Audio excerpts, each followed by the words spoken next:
Thank you for watching Extensions Made Easy, Maximizing GeoMedia Smart Client and Workflow Manager, Part 3 of 3, Internal Users, from Hexagon Geospatial eTraining.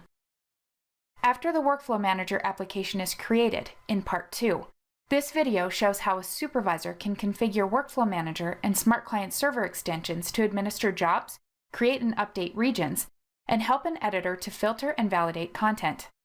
Be sure to watch Part 1 and then Part 2 to see the complete workflow.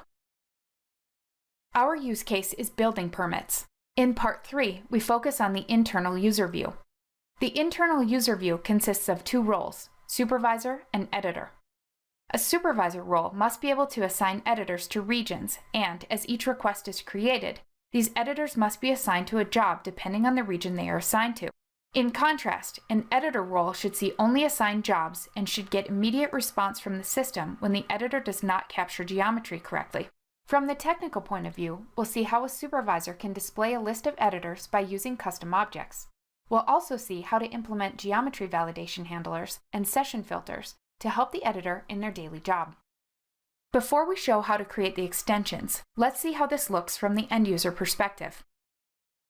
A job supervisor logs into GeoMedia Smart Client in a supervisor role. A supervisor may assign editors to certain regions. Here we see 4 regions. The supervisor selects Northeast region. Click Editors to open the list of available editors. The editors are Smart Client users. To avoid duplicating entries in different database schemas, the users are directly pulled out of the Smart Client system. Once the editors have been assigned to a region, they are used to fill the list of values shown to assign an editor to a job. Only those editors that spatially match the region they belong to are shown in the list. The supervisor opens the list of unassigned jobs and double-clicks to open the list of available editors for this region. The supervisor highlights the name of an editor, then clicks Assign Editor. Once a job has been assigned to the editor, this editor may log on to the system to actually process the job. Each editor sees only the list of pending jobs that belong to him or her, and only those jobs on the map. The editor double-clicks the pending job to check out the job for editing.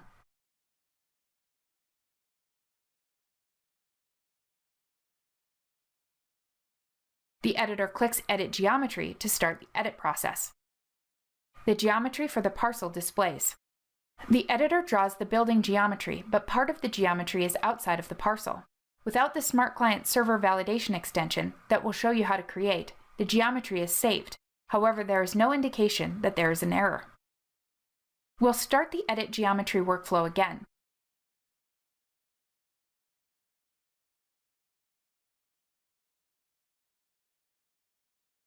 This time, the Smart Client Server validation extension is implemented. When the editor captures the geometry, the system checks if the building is actually within the parcel or not. Let's capture the geometry and place the polygon partly outside the related parcel. When the editor tries to save the changes, the validation error message opens. The editor may fix the problem immediately. Once the issues are fixed, the content may be saved and the editor can proceed in the process. In Part 2, we successfully created an application for our external users. In Part 3, we'll look at the extensions used for the internal Smart Client users, the supervisors, and the editors. This first section creates tools for the supervisor. We'll look at 2 custom value providers and a custom trigger used throughout this example. To do this, another MVC application using the Workflow Manager NuGet package is used and has already been prepared. In this case, the Hexagon Live Smart Client Workflows extensions. The first value provider is SC User Provider. In the value provider list, double-click scuserprovider.cs. This returns all users that are registered in the Smart Client environment that are in a certain role. The system connects to the GeoMedia Smart Client schema to select the users based on the given role and return them as a list of value objects. Whenever a custom value provider is created, use the extensible type attribute. The name of the extensible type is used to reference the object in the list of value attributes of the form field. Double-click red CS User Provider next to Extensible Type to open the list. In this use case, all users that are job editors are displayed so that the editor may be assigned to a region. The second custom value provider is the Region Editor Provider. In the Value Provider list, double-click Region Editor Provider.cs. The Region Editor Provider is used to display all users that are assigned to a certain region. A value provider is needed because information retrieved from the Smart Client metadata schema must be combined with the information stored in the data schema to get the assigned users. Again, it is referenced in the form field using the LOV attribute. Next, we'll show a custom trigger. In Solution Explorer, double-click Report Mail Trigger.cs to see the extensible type Report Form Mail Trigger view. This extension type is a custom trigger that sends the associated report as a mail attachment to the end user. The custom trigger is an extension to the existing mail trigger. The additional parameters for this trigger are form name, the name of the form used to render the report, report name, the name of the report, and report format, the output type of the report. If no form name has been identified, the form of the current workflow node is used. The report itself will be generated out of the given parameters and added as an attachment to the mail trigger so that the base mail trigger may be executed. The extensible type attribute is used to set the type attribute of the workflow trigger. In Solution Explorer, open Workflow Settings, then double-click JobManagement.xml. The parameters of the trigger contain Report Form Mail Trigger and its parameters, which are report name, report format, and form name. The trigger parameters also contain the standard mail trigger parameters, which are from, recipients, subject, body, and isBody HTML. In order to be able to use the extensions, copy the assembly to the bin folder of the workflow application. Finally, we'll show two Smart Client server extensions that assist the editors. To create these extensions, we'll add a new project of type class library to the solution and install the Smart Client server NuGet packages. The first Smart Client server extension is a session filter that is used to filter the content of live features on the map.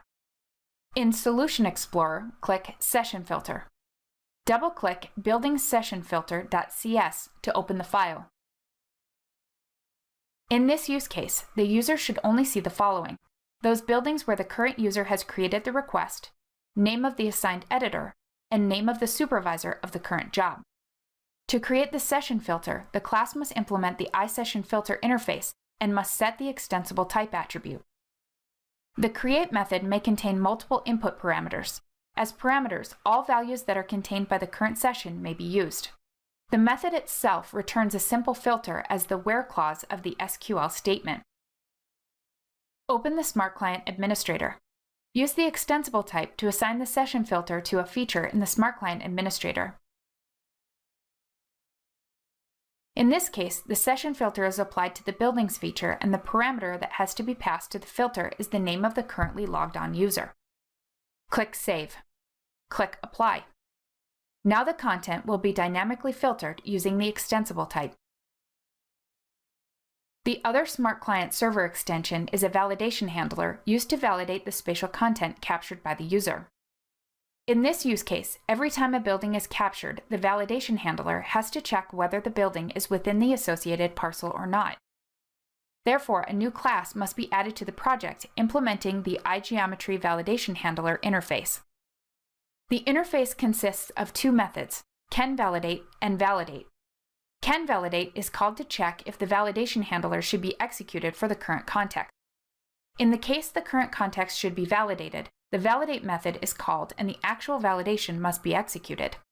In this case, the system checks if the associated parcel information is valid, and if so, selects the geometry of that parcel in order to be able to relate it with the current context. If a geometry has been found, the system checks if the current building geometry is within the found parcel geometry. If outside, a geometry validation fault is added to the current context and the user is given a notification on the screen that the captured input is not valid. To use these extensions, copy the assembly to the maps/bin folder, and for the geometry validation, the assembly has to be copied to the bin folder of the workflow application. Thank you for watching this eTraining module from Hexagon Geospatial. For more eTraining, please visit hexagongeospatial.com/eTraining.